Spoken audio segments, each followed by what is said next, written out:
Storytime Rex, he loves the kids everywhere. Storytime Rex, Storytime Rex, he believes in you 'cause he cares. When you come home from school and you wanna play with friends, Rex will show you how all the time. Fishing with your dad or cooking with your mom, these things are fun for boys and girls. Storytime Rex, Storytime Rex, he says the answer is to love. Storytime Rex, Storytime Rex, learning is the key to be free. Storytime Rex, Storytime Rex.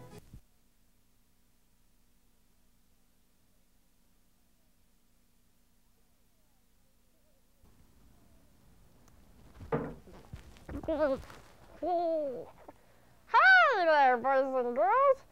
Welcome to the show.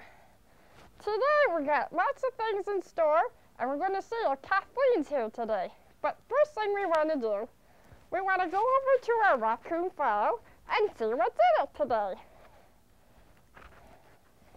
See our raccoon file. Oh, today we're going to talk about treating others the way you would like to be treated. Our first thing is, it's not very nice to laugh at other people when they're different. I'm a raccoon, and I wouldn't want you laughing at me. The second thing is, if someone needs your help, you should do everything you can to try and help them. That would make you a really good person. You should always try and greet people that are new in your class like you would want to be treated. Welcome them with warm arms. And if you do all these things, you'll be a really good person and you'll have lots of friends. Those are our tips today on our raccoon file. Let's check now that Kathleen is here. Hi, Kathleen. How are you today? Hi, Rex. I'm fine. How are you? I'm fine. Thanks for asking. What are you and your friends talking about today? We're talking about disability. My squirrel friend has a hurt tail. Oh, I'm sorry to hear that. I hope he's feeling better soon. I have a book here that he might enjoy hearing. What's it called? It's called Harry and Willie and Carrot Head. Would you like me to read it to you now? Yes, please. Harry and Willie and Carrot Head by Judith Casely.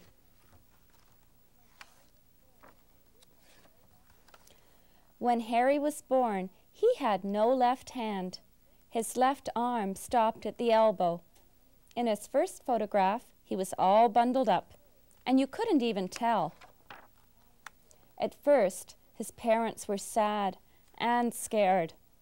But when they took him home, he cried and cooed and waved his arms like any baby. When Harry's mother wheeled him in the carriage, a neighbor looked at Harry and said, "The poor little thing." "He's a wonderful baby," said Harry's mother. When Harry was 1, he learned to run. His mother said he never bothered walking. Harry climbed out of his crib and slept on the floor. His father said he had a mind of his own, right from the start. When Harry was older, he learned to finger paint. He made great designs with his hand and his arm. "How beautiful," said his mother, and she put one of his pictures in a frame on the living room wall. When Harry was 4, he was fitted for a prosthesis. When he was 5, he started school. The children gathered around him. "What's wrong with your arm?" said a boy with red hair, pointing to Harry's left arm. "Nothing," said Harry. "That's my prosthesis." "Can I touch it?" said a boy named Willie. "Sure," said Harry, and he held out his arm. At snack time, the children watched Harry eat. He ate a banana. He ate some raisins. He ate 3 chocolate chip cookies. "Just like a regular kid," said the boy with red hair. "Sure," said Harry, "What's your name?" "My name is Oscar," said the boy. "But we call him Carrot Head," said Willie. Oscar made a funny face, but he didn't say anything. Harry and Oscar sat next to each other in the classroom. They made monster masks out of brown paper bags. They whispered to each other, and the teacher shushed them. Once Harry made an airplane and threw it to Oscar, and Harry got caught. The teacher made him stay inside when the children went to the playground. Oscar stayed too, to keep him company. One day, they played ball in the schoolyard. Harry held out his arms. "Throw," he said. Oscar threw the ball gently, as if he thought Harry was a baby. "My arm won't break," said Harry, laughing, and Oscar threw a fast ball. Harry was a great ball player, almost as good as Willie. At Halloween, there was a party at school. Harry was the Tin Man from The Wizard of Oz, with a silver funnel on his head. He even painted his 5 fingernails silver. He didn't paint his prosthesis because his mother wouldn't like it. Oscar was the Scarecrow. "Hey, Carrot Head," said Willie, who was dressed like a pirate. "You should have been a pumpkin with that orange hair." Oscar didn't answer. But Harry did. "Call him Oscar," said Harry. Willie took out his pirate sword and said, "Who's going to make me?" Harry doubled his fist and lifted his left arm. He was ready to fight. "I am," he said. Willie stood there for a moment, and then he said, "Want to hold my parrot, Oscar?" Now Harry and Oscar and Willie are friends. Willie and Harry play a lot of ball together. Harry's hero is Jim Abbott. And me? Well, my name is Oscar, and I'm the best writer in the class. That's why I wrote this story about Harry and Willie and Carrot Head. And that's the end of the book. Do you think your friend will like it, Rex? He liked it very much. Good, I'm glad to hear that. Do you have another book? Yes, I do. Would you like me to read it for you in a little while? Yes, please. Good. Since we have this little break, I was just about to draw before the show. When you were a kid, you really liked to draw. Maybe we could draw what we're going to be when we're older. Or you can draw streets or animals like me.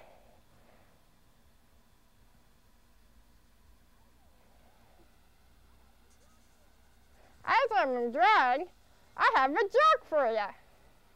How do you stop a barking dog in the back seat? You don't know. You put him in the front seat. Really can be fun when all your chores are done. Skip, hop, jump, learn to fly. Storytime Rex, Storytime Rex. He loves the kids everywhere. Storytime Rex. Let's go see if Kathleen's ready to read another book. Hey there, Rex. Are you there? Yes, are you ready to read a book about art? Yes, I am. I have another story that has a little bit to do with an art class here. It's called No Good in Art. Would you like me to read it for you now? Yes, please. No Good in Art. The story is by Miriam Cohen and the pictures by Lillian Hoban. When Jim was in kindergarten, the art teacher said, "Dear, your man has no neck." Then she took Jim's brush and said, "You ought to make your grass with thin lines like this." And she painted her grass right on his picture. But in first grade, the class got another art teacher. She asked, "Do you ever think what you want to be when you get big?" Everyone nodded. "How would you like to paint a picture about it?" she asked. "Yes, yes," everyone shouted. Then the first grade set to work. Danny was telling everybody about his picture. "Look, I'm a doctor." The doctor was all painted white except for his eyeglasses. He was reaching inside a lying down man and pulling things out. This is his heart. This is his stomach, Danny told the kids. Then he made the doctor pull out 2 big shoes. These are his galoshes. Willie and George laughed and laughed. Margaret was painting a lady dancing. She had a front and a side and a back head. In sparkles on her whirling dress, it said Margaret. What a good idea to draw 3 heads. That's just the way it looks when you turn very fast, the art teacher said. After the first grade's trip to the museum, Willie drew only pictures of whales. This whale was so big it touched all the edges of the paper. It had special strainer teeth like whales have. Willie printed finback whale on the bottom. I think Willie is going to be a scientist, said the art teacher. He knows so much about whales. Sammy made a fire engine driving across the paper. Speed puffs were coming out all around. It was rushing so fast to the fire. At the end of the hook and ladder was Sammy. Louie took a crayon and drew little flowers everywhere. Each flower had a tiny face. Some had kitten faces. Some had grandfather faces with whiskers. Some wore eyeglasses. Some had big noses. Some were laughing. Some were crying. Are you in the picture? Asked the art teacher. Louie pointed to a little face. It was Louie. What a lovely picture, the art teacher said. Sarah was going to be a lawyer because her mother was a lawyer. George said, I'm Starfighter Man and the dreadable hunk. Anna Maria was a dentist. There was a little man in her chair. Drill, drill, drill, she was saying. Only Jim was not painting. Paul said, why don't you make a picture? I'm no good in art, said Jim. Yes, you are, said Paul. And Anna Maria told Jim, some people are worse than you. But my grass is too fat. My men don't have necks. Jim hit his head with his hand, and I don't even know what I want to be. The art teacher heard. She said, why don't you paint a picture of something you like to do? Jim shook his head. But after she had gone to help somebody else, he moved his brush in a red circle around the paper. Then he squashed big yellow blots on the red. By mixing yellow and blue, he got green, and he made little green lines next to the yellow and slippery blue all around. Jim kept thinking of more and more ways to make it beautiful. But the art teacher was saying, oh, I'm sorry, it's time to clean up. Put your name on your picture and give it to me. Jim hid his picture under the desk and went to clean the brushes. Willie and Sammy looked at one another. They grabbed Jim's picture from under the desk and handed it to the art teacher with their own. When all the pictures were hanging up, lots of kids stayed in front of one. It's good, they said. It's pretty. That blue is just like my grandma's dress. I like the green on top of the red. The person used good paint. It's good to use a lot of paint all around. But there's no name. Who is it? Willie and Sammy ran to the sink. They pulled Jim to the front of the room. It's Jim's, they shouted. What is it, Jim? The kids wanted to know. It's me, eating pizza, Jim said. Here's the red pizza and the yellow cheese and some green peppers. I wish I had a pizza, George said. Sarah asked, but what is Jim going to be? Willie and Sammy said, maybe Jim might be an artist. I think he could be. The art teacher was smiling at Jim. You're good, Jim, said Paul. Then Jim believed them.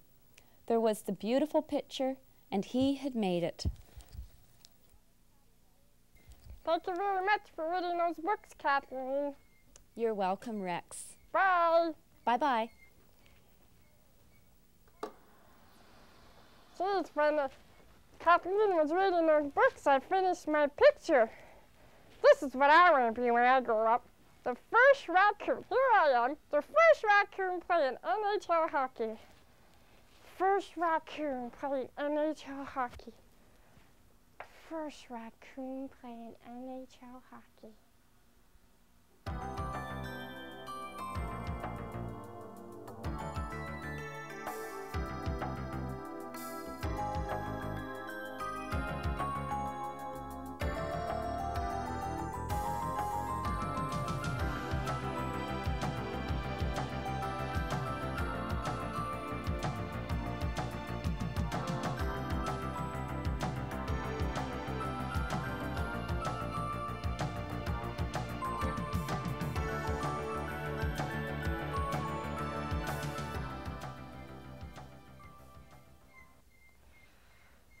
Dreaming can be lots of fun, and it's free too.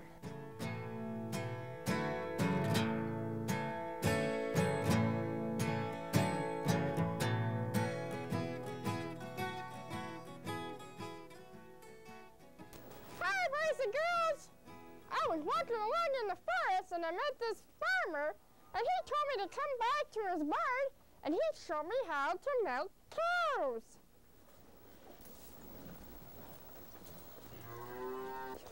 So let's go meet Farmer Coleman.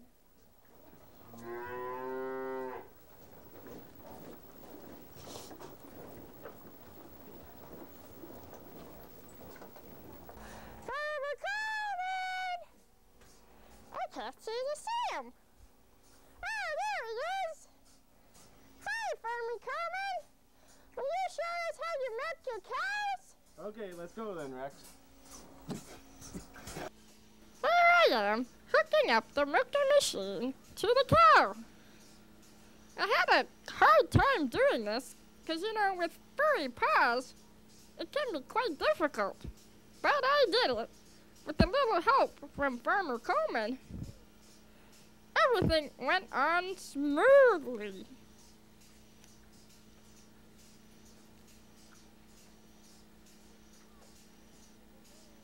Oh, there's the milk going through the tube. It was pretty exciting. I couldn't believe I did that. This is how a cow is milked. We have this plastic tubing, which acts like a vacuum.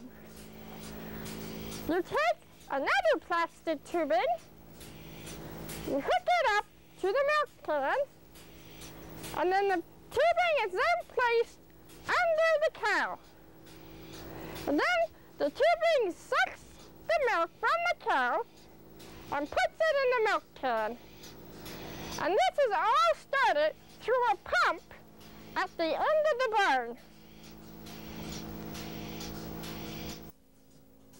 Here I am feeding the cows. You notice how long their tongues are? They certainly like this food.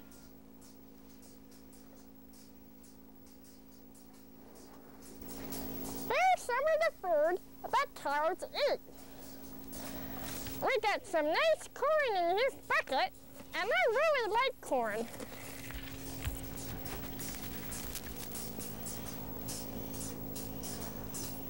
Farmer Coleman gets his corn from his neighbor, who grows the corn in the summertime.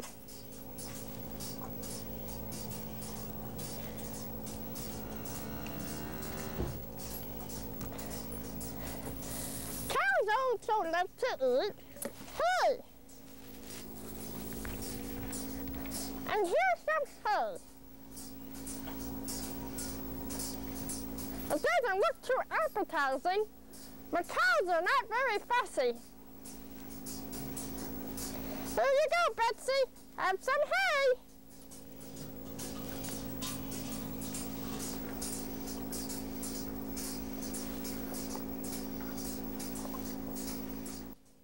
Here I am, unhooking the machine from the cow, so we can get ready for the next cow to milk. Here I I am unhooking the plastic tubing on the pipe. I'm having a hard time here. It seems to be stuck. Oh, there we go. I got it. Here I am, walking to the milk house. I have to hold my tail because I don't want it to get dirty. I'm a very clean raccoon, you know. Here I am in the milk shack.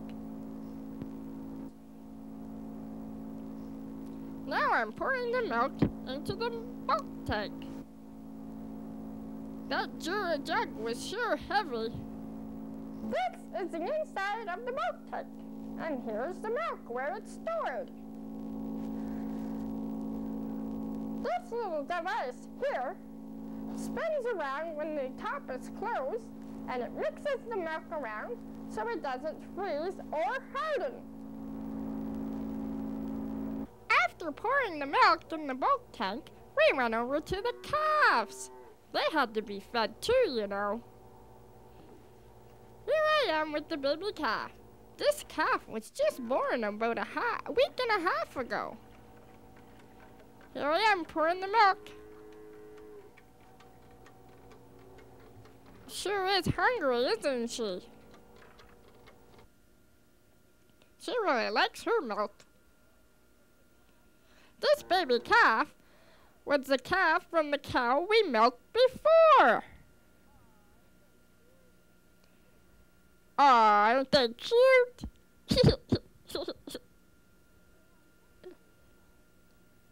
We certainly had fun with these calves. So much fun that I decided to name them. Their names are Judy, Jen, and Carol. Well, thank you very much, Farmer Coleman, for showing us how you milk your cows.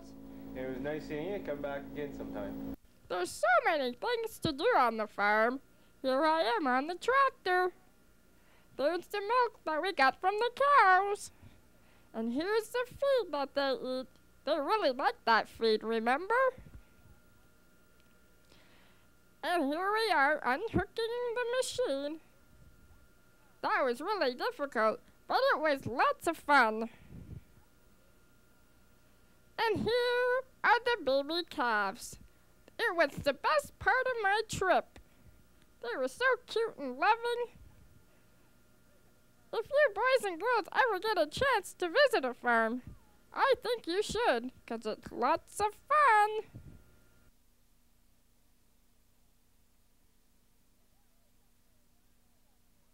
Well, that's the end of this episode of Storytime Rex, boys and girls.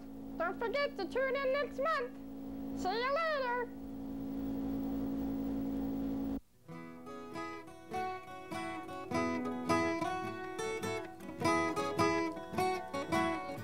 These things are fun for boys and girls. Storytime Rex, Storytime Rex. He says the answer is to love. Storytime Rex, Storytime Rex. Learning is the key to be free. Storytime Rex, Storytime Rex. He says the answer is to love. Storytime Rex, Storytime Rex. Learning is the key to be free. Yeah.